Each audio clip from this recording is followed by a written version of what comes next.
अस्सलाम वालेकुम गाइस, कैसे हैं आप लोग। मैं हूं आपका फ्रेंड शाहजेब खान और मैं आपके लिए लाया हूं Windows tips, settings tips and tricks.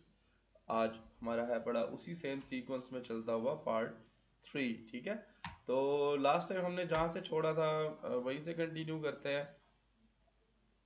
हमने विंडोज़ की पार्ट सबसे पहले हमने देखा था यूज़र मैनेजमेंट, कि कैसे यूज़र को एडमिनिस्ट्रेटर लेवल पे हम मैनेज कर सकते हैं। ठीक है, सेकंड नंबर पे हमने देखा था डिवाइस मैनेजर, किस तरह से हम हमारे डिवाइस इंस्टॉल डिवाइस को देख सकते हैं, उनके ड्राइवर इंस्टॉल कर सकते हैं, एक्चुअली अपडेट कर सकते हैं। ठीक है, और तीसरे नंबर पे हमने देखा था डिस्क मैनेजमेंट में डिस्क पार्टीशन को हमने क्रिएट किया था, श्रिंक किया था। एक्चुअली सी क्रिएटेड थी, उसमें से श्रिंक की थी हमने डी पार्टीशन, जिसको बाद में मैं चेंज करके के और एस वट एवर कर रहा था आपके सामने। तो हम इसको ड्राइव लेटर चेंज कर सकते हैं, ड्राइव लेटर रिमूव करने से पार्टीशन भी रिमूव हो जाती है। ठीक है, आज हम वहाँ से आगे कंटिन्यू करेंगे और मैं आपको एक टिप दे दूँ जो मैं अब तक देता भी आया हूँ, क्योंकि ये बहुत ज़रूरी टिप है।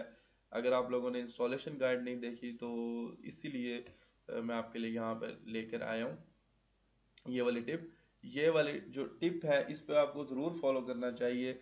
देखें, एक्सपीरियंसेस होते हैं लोगों के। कई बार ये होता है कि वो मेरे लिए चीज़ सही है, आपके लिए सही नहीं है। आप अपना न्यू चेंज उस पर एक्सपीरियंस बिल्ड कर लेते हैं। लेकिन जो ये वाली टिप है, ये मैं ऐसे नहीं कहूँगा कि परफेक्शन है या कुछ ऐसी है। मैं बस ये बता रहा हूँ कि इसका जो फ़ायदे हैं वो शॉर्ट शॉर्ट है, मतलब फ़ायदा इसका बहुत अच्छा है। बहरहाल मैं दोबारा से आ जाता हूँ। मैंने दिस पीसी में से आया, इसमें विंडोज़ 10 जो सी पार्टीशन है उसको मैं ओपन कर देता हूँ। उसके अंदर मेरे पास कुछ फोल्डर्स नज़र आ रहे हैं जो मैं चेंज नहीं कर सकता सिवाय यूज़र फोल्डर के अंदर। इसमें हमारा पर्सनल डेटा आता है। सबसे पहले ये पब्लिक फोल्डर खोल के देखते हैं, इसमें जो कुछ है फोल्डर्स वगैरह मैं तो डिलीट कर देता हूँ, हमें इसकी ज़रूरत नहीं पड़ती। ठीक है, उसके बाद मैं शाहजेब खान फोल्डर में, ये यहाँ मेरी पर्सनल फाइल स्टोर होंगी। मैं इसको करता हूँ कंट्रोल+X। लेकिन एक चीज़ आप गौर करें, मेरी पर्सनल फाइल्स जैसे डॉक्यूमेंट्स, डेस्कटॉप, डाउनलोड्स, म्यूज़िक वगैरह, ये सब कुछ सी पार्टीशन में स्टोर हो रही हैं। इसी चीज़ को मैं चेंज करने जा रहा हूँ। मैंने इसको सारी सब कंट्रोल A किया, कंट्रोल मतलब सेलेक्ट ऑल किया, ये ऐसे भी कर सकते हैं, और कट किया, कट, ताकि यहाँ पे चीज़ रहेगी भी नहीं। दिस पीसी ओपन कर लें, ये मैं अपना फोल्डर खोल लेता हूँ शाहजेब खान नाम से, और ये आ गया। ठीक है, उसके बाद मैं इनको यहाँ पे पेस्ट कर देता हूँ। कोई प्रॉब्लम नहीं है, कुछ नहीं है, सिंपल सा मैंने कट करके पेस्ट किया है। इसका फ़ायदा ये हो गया, जो सी ड्राइव है उसमें मेरा डाटा नहीं जाएगा, एस ड्राइव में जाएगा। इसके दो फायदे मैं आप लोगों को बता चुका हूँ। पहला फ़ायदा तो ये था कि सी पार्टीशन जितनी फुल होगी, क्योंकि उसमें यूज़र डाटा भी जाएगा, कभी आप मूवी डाउनलोड कर रहे हैं, कोई बड़ी गेम डाउनलोड कर रहे हैं, तो सी में डाटा जाएगा। तो जितनी ये पार्टीशन फुल होगी उतना ही विंडोज़ स्लो चलेगा। लेकिन अब देखें, आप विंडोज़ तो अपनी फाइल्स डालेगा, वो इतनी ज़्यादा नहीं होती एज़ कम्पेयर यूज़र की जो फाइल्स होती है, मूवीज़ और गेम्स वगैरह, ये बड़ी बड़ी फाइल्स होती हैं। तो वो फाइल्स अब उसमें नहीं जाएंगी सी पार्टीशन में। ठीक है, और वो जब आएगी इसमें आपकी अदर देन सी, जैसे इस इन केस में मेरे पास एस पार्टीशन है, शाहजेब खान एस। ठीक है, तो यहाँ डाटा स्टोर होगा, आपकी सी एम्प्टी रहेगी। एक फ़ायदा तो ये हो गया कि सी एम्प्टी हुई तो मैक्सिमम उसने स्पीड दे दी है। दूसरा जो इसका फ़ायदा मैं आपको बता चुका हूँ पिछली वीडियोस के अंदर, वो ये था कि इन केस आपकी विंडोज़ करप्ट होती है, कुछ होता है, आपकी फॉर एग्जांपल हार्ड डिस्क खुदा न खास्ता डैमेज होती है, आपकी सी पार्टीशन मसला आता है, कोई फाइल्स उड़ जाती हैं सी पार्टीशन से। सिंपली मैं ये कहूँ तो कि आपकी विंडोज़ जो है वो लोड नहीं हो रही, लेकिन आपका डाटा है, आपने कुछ मूवीज़ डाउनलोड कर रहे थे आप, जो आपके डाउनलोड्स फोल्डर में है। डॉक्यूमेंट्स में आपके कुछ असाइनमेंट्स वगैरह पड़ी हुई हैं, आपकी यूनिवर्सिटी की हो सकती हैं, या आप कहीं एम्प्लॉय हैं तो आपको कोई आपके इंपॉर्टेंट डॉक्यूमेंट्स होते हैं, डॉक्यूमेंट्स के अंदर ऑफ कोर्स पड़े हुए, तो वो सारे आपको लूज करने पड़ते हैं। उसका एक तो तरीका आपको ये होगा कि आप उस हार्ड डिस्क को कहीं और जाके लगाएं। आपकी विंडोज़ बूट तो नहीं हो रही, आप उस हार्ड डिस्क को किसी और के सिस्टम में लगा के किसी और विंडोज़ को बूट करते हुए अपनी फाइल्स को इस सी वाली पार्टीशन जो वहाँ पे सी नहीं होगी उसमें से आपने मतलब रिकवर कर लें। लेकिन वो ये थोड़ा हार्ड तरीका हो जाता है। आप सिंपली यहाँ पर ये काम कर सकते हैं कि आप डी में स्टोर करेंगे। डी मतलब अदर देन सी, जैसे इस केस में एस है। आप इसमें अगर स्टोर करेंगे तो आपको ऐसी प्रॉब्लम नहीं आएगी। विंडोज़ आपकी करप्ट हुई, आपने विंडोज़ री इंस्टॉल कर ली, उसके बाद आपने क्या किया, सेम काम आपने इन फोल्डर्स के ऊपर वो वाले फोल्डर्स रिप्लेस कर दिए, तो आपका ये मर्ज भी हो जाएंगे और आपका डाटा भी अदर देन सी में पड़ा होगा, तो आपको डाटा लॉस भी नहीं होगा। ठीक है, तो ये टिप, ये वाली टिप जो है ये आपने ज़रूर इस पे काम करना, मतलब आपने ये फॉलो करनी है। अच्छा, अब इसमें कुछ फोल्डर्स हैं जो हमारे यूज़ के नहीं है, जैसे डॉक्यूमेंट्स, डेस्कटॉप डॉक्यूमेंट्स डाउनलोड, जैसे ये काम के हैं, लेकिन कॉन्टेक्ट्स फोल्डर हमारा, C D objects folder, favourites folder, ये जो मैं सेलेक्ट करता जा रहा हूँ, लिंक्स फोल्डर, वन ड्राइव कोई यूज़ करता है, मैं तो नहीं यूज़ करता। ठीक है, उसके बाद सेव गेम फोल्डर, इसमें मैं गेम्स ही डाल देता हूँ। ठीक है, और सर्चिस फोल्डर, ये हमारे किसी काम के नहीं है, मतलब हम नॉर्मल, ये जो मैं जनरल बात कर रहा हूँ, हमारे यूज़ में नहीं आते फोल्डर्स। थ्री डी ऑब्जेक्ट्स को मैं फिर यूज़ कर लेता हूँ, मैं जितनी भी एप्लीकेशन स्टोर करता हूँ वो इसी में स्टोर कर देता हूँ। ठीक है, अब मैं इनको डिलीट नहीं करूँगा, मैं जस्ट सिंपल ये करूँगा प्रॉपर्टीज़, और रीड ओनली ये है हिडन कर दिया, मुझे इनको यूज़ भी नहीं करना है, इन ऑप्शंस की मुझे फोकस करने की ज़रूरत भी नहीं है।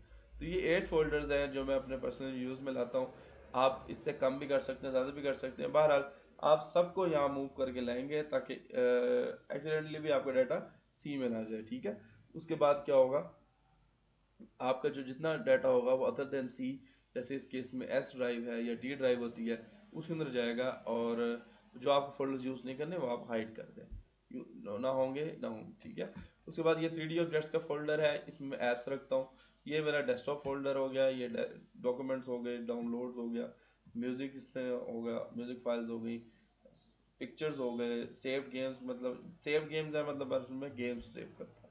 उसके बाद ये वीडियोस हैं, इसके अंदर मेरी वीडियोस फाइल्स पड़ी होती है। इस अलावा मुझे कोई और फोल्डर चाहिए तो मैं यहाँ पे न्यू क्रिएट कर देता हूँ। ठीक है, तो ये आज था मेरे ट्रिक जो था विंडोज़ को ऑप्टिमाइजली चलाने का। अच्छा, अब एक और चीज़ में मतलब लोगों को ये प्रॉब्लम आती है कि उनके सिस्टम में वायरस आ जाता है, और अगर वो एंटीवायरस को इंस्टॉल करना चाहते हैं तो वो उनके पहले तो क्वेश्चन आता है कि कौन सा करें, फिर उनको क्रैक कैसे करें। ये सब प्रॉब्लम्स का आपके लिए मैं सोल्यूशन लाया हूँ। मैं एक ऐसा एंटीवायरस जो है वो आपको बताना चाह रहा हूँ, क्योंकि मैं ये नहीं कहूँगा मैंने बनाया है या किसी और को नहीं पता, तो एक्सक्यूज मी, तो ऐसा एंटीवायरस मैं लेकर आया हूँ जो कि इतना शानदार है, ना उसमें रजिस्ट्रेशन का मसला है, विंडोज़ जिसके पास हो वो फ्री मिलता है, विंडोज़ के साथ फ्री है, चाहे विंडोज़ क्रैक भी हो तो वो हमारे विंडोज़ के साथ फ्री मिलेगा। उसके बाद ना वो विंडोज़ को हैवी करता है, और बहुत ही ज़बरदस्त तरीके से, स्मूथ तरीके से काम करता है। मैं बात कर रहा हूँ माइक्रोसॉफ्ट सिक्योरिटी एसेंशियल, जो कि विंडोज़ 7 तक था। उसके बाद विंडोज़ के अंदर इन बिल्ट आने लग गया विंडोज़ डिफेंडर। मैं यहाँ पे टाइप करता हूँ डिफेंडर, ये आ गया विंडोज़ डिफेंडर, सेटिंग्स कर लेंगे फिर ये ऑन हो जाएगा। ठीक है, विंडोज़ डिफेंडर जो हमारे पास है ये बहुत ज़बरदस्त एंटी वायरस है, और सिस्टम की सिक्योरिटी के लिए बहुत ज़बरदस्त है। ठीक है, वायरस एंड थ्रेट्स प्रोटेक्शन, ये हमारे पास आ गया। ठीक है, अब हमारा सिस्टम इसको ओपन करने से ही सिक्योर्ड है। ठीक है, और यहाँ से इसका अपडेट कहाँ से मिलेगा, विंडोज़ अपडेट होती है, ये भी हो जाता है। नो थ्रेड अवेलेबल, मतलब जैसे इसमें डाटा ही नहीं है, विंडोज़ भी बिल्कुल नहीं हुआ, तो थ्रेड्स इसमें नहीं है। ठीक है, तो स्कैन नाउ यहाँ से करेंगे, या run a new full custom. ठीक है ना, आप कुछ भी यहाँ से ऑप्शन सेलेक्ट कर सकते हैं। ठीक है, उसके बाद इसकी सेटिंग्स आपने अगर कुछ करनी है, रियल टाइम प्रोटेक्शन, क्लाउड, ये वो जो मर्जी चीज़ आप ऑन ऑफ रख लें। मैं ये बताना चाह रहा हूँ, अगर आप रियल टाइम प्रोटेक्शन रखते हैं तो आपका सिस्टम जो है पेन ड्राइव से भी आपके पास वायरस नहीं आएगा, इंटरनेट से भी कोई नहीं होगा, आपका सिस्टम प्रोटेक्टेड रहेगा। ठीक है, यही चीज़ है। ठीक है, मैं इसका अपडेट का ऑप्शन देख लूँ, मैंने से विंडोज़ 10 में कभी अपडेट नहीं किया, विंडोज़ 10 अपडेट करता हूँ ये खुद ही हो जाता है। तो अकाउंट प्रोटेक्शन नहीं, बस यही है, अपडेट करने की ज़रूरत नहीं है। विंडोज़ का जो अपडेट आएगा आपने उसके साथ ही इसको खुद ब खुद ये अपडेट कर लेगा अपनी, क्योंकि ये बहुत क्रूशियल पार्ट होता है। आपने जस्ट इसको ऑन रखना है, ये आपके काम स्टार्ट कर देगा। आपका जो विंडोज़ है आपकी वो बहुत ही इसकी वजह से सिक्योर हो जाती है। तो दैट्स इट, आज हम थर्ड पार्ट के अख्ताम पे है। नेक्स्ट टाइम कोई टिप्स एंड ट्रिक्स होंगी मैं इसका नेक्स्ट पार्ट रिलीज़ कर दूंगा। और अगर आपको भी कोई चीज़ पूछनी है सेटिंग्स, टिप्स और ट्रिक्स के हवाले से, तो आप कमेंट बॉक्स में पूछेंगे, मैं अलग से जब 2-3 चीज़ें इकट्ठी हो जाएंगी मैं वीडियोस बना लूँगा। बस दैट्स इट, आज के लिए इतना काफ़ी है। अपने दोस्त शाहजेब खान को याद रखिएगा। फिर मिलते हैं अगली वीडियो में इंशाल्लाह। अल्लाह हाफिज़।